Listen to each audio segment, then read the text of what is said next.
بسم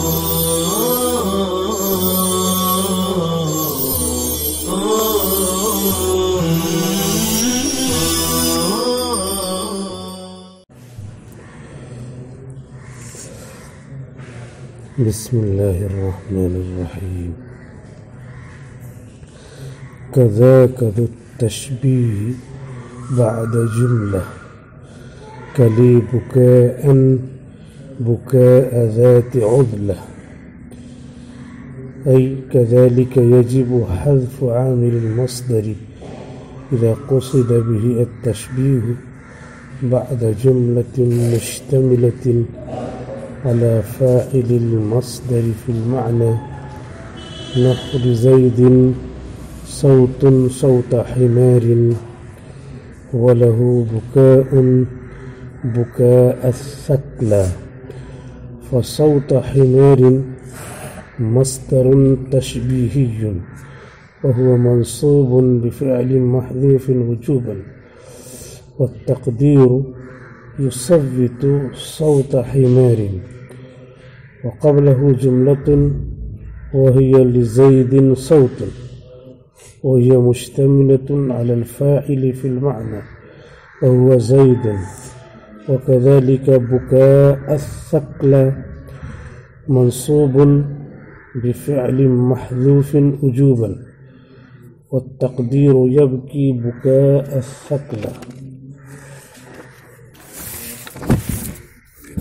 فلو لم يكن قبل هذا المصدر جملة وجب الرفع، نحو صوته صوت حمار وبكاؤه بكاء الثكلى، وكذا لو كان قبله جملة وليست مشتملة على الفاعل في المعنى، نحو هذا بكاء بكاء الثكلى، وهذا صوت صوت حمار، ولم يتعرض المصنف لهذا الشرط ولكنه مفهوم من تمثيله.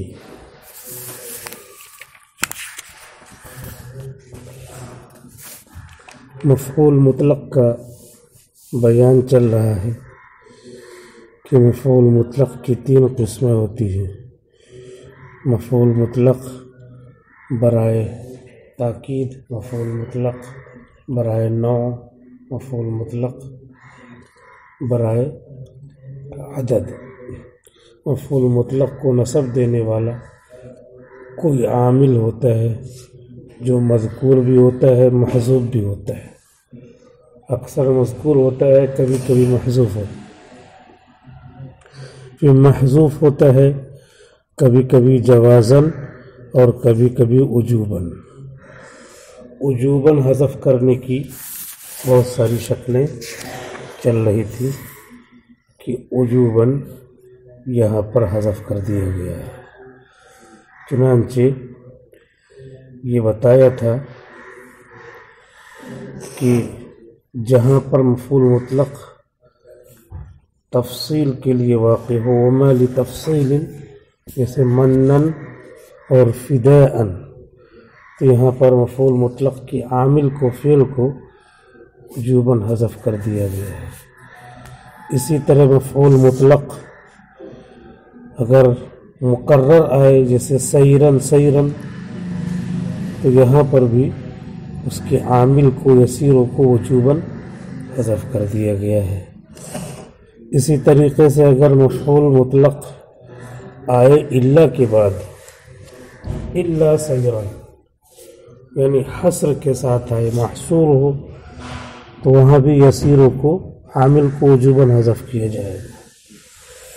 اسی طریقے سے بتایا تھا کہ مفعول مطلق کا عامل حذف کر دیا جاتا ہے اگر دونوں مل کر کے پہلے جملے کی تاکید کریں، جیسے لہو علی الف عرفا، تو عرفا اور لہو علی الف دونوں ایک معنی میں ہیں، کیونکہ عرفا اعترف و اعترافا کے معنی میں ہے، اور لہو علی الف کا مطلب بھی اعترافی ہوتا ہے۔ تو یہ تاکید کے لیے مؤکد ہو گیا، تو مؤکد لنفسہ ہی ہے، یہاں بھی اعترف کو وجوباً حذف کر دیا گیا۔ اسی طریقے سے حقاً صرفاً یہاں سے محقہ کو حذف کر دیا گیا ہے، یہ مؤکد لغیرہ ہی ہے کہ انت ابنی کے دو معنی ہیں، حقیقی معنی، مجازی معنی۔ ابنی بیٹا ہونا حقیقی معنی، اور محترم عزیز ہونا، محبوب ہونا مجازی معنی۔ حقاً صرفاً نے اس کے حقیقی معنی کو مؤکد کر دیا، تو پھر یہ مؤکد لغیر ہی کہلائے، غیر کو ہٹا کر کے ایک معنی کو متعین کر دیا ہے۔ تو یہ سب بیان چل رہا تھا اس کا کہ مفعول مطلق کے فعل کو وجوباً حذف کر دیا جاتا ہے۔ آگے شعر اسی طرح کا ہے، یہاں بھی مفعول مطلق کے فعل کو وجوباً حذف کر دیا جاتا ہے۔ کذاک ذو التشبیہ بعد جملہ، اسی طریقے سے ہے تشبیہ والا مفعول مطلق جبکہ جملے کے بعد آئے، اسی طریقے سے ہے تشبیہ والا مصدر یا تشبیہ والا مفعول مطلق بعد جملہ جبکہ جملے کے بعد آئے، کا جیسے کہ لی بکاء ذات عزلہ، میرے لیے رونا ہے پریشان عورت کے رونے کی طرح، حیران و پریشان عورت کے رونے کی طرح۔ بکاء ذات عزلہ یہ کیا ہے؟ مفعول مطلق ہے تشبیہ والا، مصدر تشبیہ والا۔ تو اسی سے پہلے یبکی پوشیدہ ہے، قضا کا تشبیہ اسی طریقے سے تشبیہ والا ہوتا ہے، یعنی اس کا فعل وجوباً پوشیدہ ہوتا ہے۔ بعد جملہ جملے کے بعد ہو، لی بکاؤن سیکھوا جملہ ہے، لی بکاؤن کے بعد تشبیہ والا مفعول مطلق آیا ہے بکاء ذات عزلہ، تو اس کے فعل یبکی کو وجوباً حذف کر دیا گیا ہے۔ تو یہ آخری جگہ بیان کیا ہے، مفعول مطلق کا بیان اسی شعر پر مکمل ہو جائے گا۔ ای کذالک یجب حذف عامل المصدر، یعنی اسی طریقے سے واجب ہے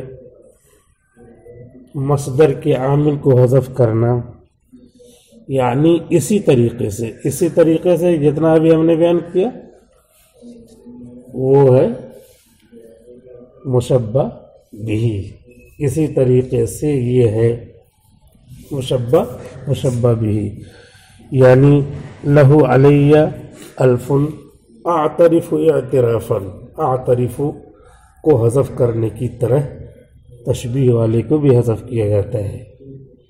ابنی انت حقا صرفا، احقہ حقا میں احقہ کے حذف کرنے کی طرح ذو تشبیہ والے کو بھی کیا کیا جاتا ہے؟ حذف کیا جاتا ہے۔ سیرن میں یسیروں کو حذف کرنے کی طرح ذو تشبیہ والے کو بھی کیا ہے؟ حذف کیا جاتا ہے۔ منن و فداء و اما فداء، تو منن اور فداء جو مقرر ہے اس کے فعل کے حذف کرنے کی طرح تشبیہ والے کو بھی حذف کیا جاتا ہے۔ تو کذالک کہہ کے اتنی لمبے چیز کی طرف اشارہ کر دیا، تو اشارے سے یہی فائدہ ہوتا ہے، زیادہ بولنا نہیں پڑتا۔ کذالک اسی طریقے سے یجب حذف عامل المصدر، واجب ہے مصدر کے عامل کو حذف کرنا، مصدر کے عامل یعنی مفعول مطلق کے عامل کو حذف کرنا۔ اذا قصد به التشبیہ، جبکہ اس کے ذریعے سے تشبیہ کا ارادہ ہو۔ لی بکاء یا بکاء تشبیہ نہ ہو تب پھر فعل حذف کرنا ضروری نہیں ہوگا، واجب نہیں ہوگا۔ تشبیہ کا ارادہ ہو، شرط یہ پائی جائے گی تو مشروط پایا جائے گا۔ اذا قصد به التشبیہ، جبکہ اس کے ذریعے تشبیہ کا ارادہ ہو. بعد جملتن کسی جملے کے بعد. لی بکاءن لی بکن کہا ہے، اور اگر اس طرح کہنا تو بکاءن اس پہ رفع آ جائے گا، مرفوع ہو جائے گا. میرے لیے رونا ہے، تو یہ جملہ ہے بعد جملتن، اس جملے کے بعد آیا ہے بکاء ذات عضلہ. مشتملتن علی فاعل المصدر، جو مشتمل ہو مصدر کے فاعل پر، جو مشتمل ہو مصدر کے فاعل پر معنی میں. یعنی لی بکاءن میں مفعول مطلق یہ جو ہے اس کا فاعل یہاں پہ ہو معنی میں. لی بکاءن میرے لیے رونا ہے، جیسے میں روتا ہوں کس کی طرح؟ پریشان عورت کی طرح، پریشان حال عورت کی طرح. تو میں لی یہاں موجود ہے ایک معنی فاعل المصدر جو یہاں پر ذکر ہے، تو اسی کا مفہوم لی بکاءن میں موجود ہے. مثال دے رہے ہیں کیسے؟ لزید صوت صوت حمیر، زید کے لیے آواز ہے گدھے کے آواز کی طرح، گدھے کے آواز کی طرح. تو یہ صوت حمار کیا ہے؟ تشبیہ والا. اور بعد جملتن لزید صوت اس جملے کے بعد ہے، اور اس جملے میں کیا ہے؟ زید آیا ہوا ہے، زید کی آواز ہے، تو وہی کیا ہے؟ یصوت صوت حمار، وہی گدھے کی آواز کر رہا ہے. تو یصوت کا جو فاعل ہے اس فاعل کا مفہوم زید کے ذریعے ادا ہو رہا ہے. تو اس جملے میں کیا ہو؟ مصدر کا فاعل بھی ہو. یہ جو مصدر ہے اس کا فاعل جو یصوت ہوا، تو وہ فاعل زید کی شکل میں پہلے سے موجود ہے. اسی کو کہہ رہے ہیں مشتملۃ علی فاعل المصدر، جو جملہ مشتمل ہو مصدر کے فاعل پر. فی المعنی معنی میں. نحو لزید صوت صوت حمار، جیسے کہ یہ مثال کہ لزید صوت زید کے لیے آواز ہے، صوت حمار گدھے جیسی آواز. وَلَهُ بُكَاءٌ بُكَاءَ الثَّقْلَ، اور اس کے لیے رونا ہے پریشان حال عورت کے رونے کی طرح. جس عورت کا شیرخوار بچہ پیارا بچہ مر گیا ہو تو وہ بہت تھاڑے مار مار کے روتی ہے، اس کو ثقلہ بولتے ہیں، پریشان حال عورت ہے. وَلَهُ بُكَاءٌ، اور اس کے لیے رونا ہے بُكَاءَ الثَّقْلَ پریشان حال عورت کے رونے کی طرح. اب اس کی تشریح کر رہے ہیں. فَصَوْتَ حِمَارٍ مصدر تشبیہی، تو صوت حمار مصدر تشبیہی ہے، مصدر برائے تشبیہ ہے یا تشبیہ والا مصدر ہے. تینوں ترجمہ کر سکتے ہیں. مصدر تشبیہی، مصدر تشبیہی ہے، مصدر برائے تشبیہ ہے، تشبیہ والا، تشبیہی تشبیہ والا، اعظمی معروفی پورا معروف والا، تو تشبیہی تشبیہ والا. مصدر تشبیہی تشبیہ والا مصدر ہے. گدھے کی آواز، گدھے جیسی آواز، یہ تشبیہ والا مصدر ہے. وَهُوَ منصوب، اور یہ منصوب ہے. صوت حمار اس پہ نصب آ رہا ہے. بفعل محذوف، فعل محذوف کے ذریعے، کیونکہ نصب دینے والا کوئی ہونا چاہیے، تو وہ کیا ہے؟ محذوف ہے. بفعل محذوف، فعل محذوف کے ذریعے. وجوباً، اور یہ جو حذف ہے یہاں پہ ذکر کرنا جائز نہیں ہے بلکہ حذف کرنا ضروری ہے، واجب ہے. تقدیر، اور اصل عبارت ہے یصوت صوت حمار، یصوت صوت حمار. تو یہ یصوت یہی کیا ہے؟ فعل ہے جو محذوف تھا وجوبی طور پہ، اور یہاں پہ دکھانے کے لیے صرف ذکر کیا کہ دیکھ لیجئے اس کو ذکر کرنا جائز نہیں ہے. نہیں تو کوئی لڑکا آگے کہے کہ جب ذکر کرنا جائز نہیں تو یہاں ذکر کیوں کیا؟ تو ناجائز کام مصنف کرتے ہیں تو پھر میں ایسی کتاب نہیں پڑھنے والا. جیسے ذرا زید عمرا، زید ہی امر کو ہر دم مارتا ہے، عربی اول سے دوم میں سوم میں سب وہی.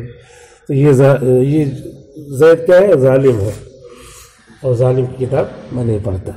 کہتا کتاب پھینک کے چلا گیا، چھوڑ دیا، کلاس سے نکل گیا. تو یہ مطلب نہیں ہے یوسف بھی، تو یہ تو ہم کو دکھانے کے لیے ہے، ورنہ وہاں پہ وجوباً حذف ہے. وَقَبْلَهُ جُمْلَةٌ، اور اس سے پہلے جملہ ہے، وَهِيَ لِزَيْدٍ صَوْتٌ، اور وہ لِزَيْدٍ صَوْتٌ ہے. وَهِيَ مُشْتَمِلَةٌ عَلَى الْفَاعِلِ فِي الْمَعْنَى، اور یہ مشتمل ہے فاعل پر فی المعنی، معنی میں. وَهُوَ زَيْدٌ، اور وہ زید ہے. کیونکہ کیا کہہ رہے ہیں؟ لِزَيْدٍ صَوْتٌ، زید کے لیے آواز ہے. اور یُصَوِّتُ، وہی زید کیا ہے؟ آواز نکال رہا ہے. تو یہ جو فاعل ہے ہوا، تو اس کا ذکر جملے میں موجود ہے لِزَيْدٍ صَوْتٌ کی شکل میں. اسی کو کہہ رہے ہیں مُشْتَمِلَةٌ عَلَى الْفَاعِلِ، یہ جملہ مشتمل و فاعل پر فی المعنی، معنی میں. تو وہ زید، اور وہ زید ہے. وَكَذَلِكَ بُكَاءَ الثَّقْلَ، اسی طریقے سے بُكَاء الثَّقْلَ، بُكَاء پر نصب ہے، منصوب، بُكَاء منصوب ہے بفعل محذوف، فعل محذوف کے ذریعے. وجوباً، جو محذوف کیسا ہے؟ وجوباً. والتقدیر، اور اصل عبارت بنے گی یبکی بُكَاء الثَّقْلَ. تو یہی یبکی بُكَاء کو نصب دے رہا ہے، اور یبکی یہاں پہ دکھایا ہے یہی محذوف ہے، اور وجوباً محذوف ہے، یعنی ذکر کرنا اس کا جائز نہیں ہے، یہاں صرف دکھانے کے لیے ہے اور جائز ہے، ورنہ پھر حقیقت میں جائز نہیں. فَلَوْ لَمْ يَكُنْ قَبْلَ هَذَا الْمَصْدَرِ جُمْلَةٌ، سب شرطیں پائی گئیں تو نصب دکھا دیا کہ نصب ہے. اب شرطیں نہ پائی جائیں تو پھر جو ہے نصب نہیں آئے گا. فَلَوْ لَمْ يَكُنْ قَبْلَ هَذَا الْمَصْدَرِ جُمْلَةٌ، تو اگر نہ ہو اس مصدر سے پہلے جملہ، وجب الرفع، تو رفع واجب ہے. صوتہ صوت حمار، اس کی آواز گدھے کی آواز ہے. تو گدھے کی آواز جس میں بھی تشبیہ آ رہی ہے، گدھے کی طرح آواز ہے، گدھے کی آواز ہے، لیکن اس سے پہلے صوتہ جملے کا جز ہے، جملہ نہیں ہے، لہذا شرط نہیں پائی گئی تو صوتوں کو نصب نہیں دے سکتے. وہ بُكَاؤُهُ بُكَاءُ الثَّقْلَ، اور اس کا رونا پریشان حال عورت کے رونے کی طرح ہے، کا رونا ہے. تو بُكَاءُ الثَّقْلَ یہ بھی مصدر تشبیہی ہے، لیکن مصدر تشبیہی کے ساتھ وہ بعد جملتن، جملے کے بعد آیا. اور بُكَاؤُهُ مضاف الیہ وغیرہ کے مفرد ہے، جز ہے جملے کا، جملہ نہیں ہے. لہذا اب بُكَاءُ الثَّقْلَ پڑھیں گے، مرفوع ہوگا، وجب الرفع، رفع واجب ہوگا، وجب النصب، نصب واجب نہیں ہے، وجب الرفع. وَكَذَا لَوْ كَانَ قَبْلَهُ جُمْلَةٌ، یہ جملۃ لکھ دیا ہے، غلط لکھا ہوا ہے. اسی طریقے سے اس سے پہلے جملہ ہو، وَلَيْسَتْ مُشْتَمِلَةً عَلَى الْفَاعِلِ فِي الْمَعْنَى، اور مشتمل نہ ہو فاعل پر معنی میں. جملہ ہو جیسے هَذَا بُكَاءٌ، هَذَا بُكَاءٌ، یہ بھی جملہ ہے، لیکن وہاں کیا تھا؟ لی بُكَاءٌ، تو لی فاعل وہاں پہ موجود تھا، یہاں هَذَا بُكَاءٌ کہہ دیا، جملہ ہے. اور بُكَاءُ الثَّقْلَ، بُكَاءُ الثَّقْلَ یہ کیا ہے؟ یہ مصدر تشبیہی ہے، اور جملے کے بعد بھی واقع ہو رہا ہے، لیکن جملہ مشتمل نہیں ہے فاعل پر. جو رو رہا ہے اس رونے والے کا هَذَا بُكَاءٌ میں ذکر نہیں ہے، وہاں پہ ذکر تھا لی بُكَاءٌ یا لِزَيْدٍ صَوْتٌ، زید کا ذکر تھا وہاں پہ، تو اس وجہ سے وہ صحیح تھا. یہاں ایسا جملہ نہیں ہے جو فاعل پر مشتمل ہو. وَهَذَا صَوْتٌ صَوْتُ حِمَارٍ، اور یہ آواز ہے گدھے کی آواز. صوت حمار یہ تشبیہ والا مصدر تو ہے، وبعد جملۃ هذا صوت جملے کے بعد بھی واقع ہو رہا ہے، لیکن اس میں شرط یہ ہے کہ اس جملے میں فاعل کا معنی موجود ہو. لِزَيْدٍ صَوْتٌ، زید موجود ہے، تو یُصَوِّتُ جو ہوا ہے اس کا ذکر لِزَيْدٍ کی شکل میں وہاں موجود تھا، یہاں موجود نہیں ہے. وَهَذَا صَوْتٌ صَوْتُ حِمَارٍ، اور یہ آواز ہے گدھے کی آواز. تو جملے کے بعد واقع، لیکن شرط نہیں پائی گئی کہ اس جملے میں فاعل کا معنی ہو. لہذا یہاں پر رفع آئے گا، صوت حمار پر بھی رفع آئے گا اور بکاء الثقلہ پر بھی رفع آئے گا کیونکہ شرط نہیں پائے گی۔ وَلَمْ يَتَعَرَّضْ الْمُصَنِّفُ لِهَذَا الشَّرْطِ، مصنف نے اس شرط کو بیان نہیں کیا ہے، یعنی شعر میں یہ شرط بیان نہیں کیا ہے کہ جو جملہ ہو اس جملے میں فاعل کا معنی ہو، لیکن کہہ رہے ہیں کہ مثال دے دیا ہے کہ مثال سے سمجھ میں آ جا رہا ہے۔ وَلَكِنَّهُ مَفْهُومٌ مِّن تَمْثِيلِهِ، لیکن یہ شرط سمجھی گئی ہے، مفہوم اسم مفعول، مفہوم سمجھی جا رہی ہے، من تمثیلہ ان کے مثال سے۔ انہوں نے مثال دی ہے لی بکاؤن، تو مثال میں جو جملہ ہے اس میں فاعل موجود ہے، انا لی یا کے شکل میں، یا لزید صوت، تو لزید صوت یہ جملہ ہے، اس جملے میں زید موجود ہے۔ تو صوت حمار نے یصوت صوت حمار، یصوت میں جو ہوا ضمیر ہے تو یہ فاعل، لزید فاعل، تو یہ جو فاعل ہے اس کا ذکر جملے میں زید کی شکل میں موجود ہے، تب منصوب ہوگا۔ کہہ رہے وَلَكِنَّهُ مَفْهُومٌ، لیکن یہ شرط لگانا سمجھ میں آ رہا ہے مصنف کی مثال سے، اس وجہ سے وہ شرط لگائی جائے گی بس۔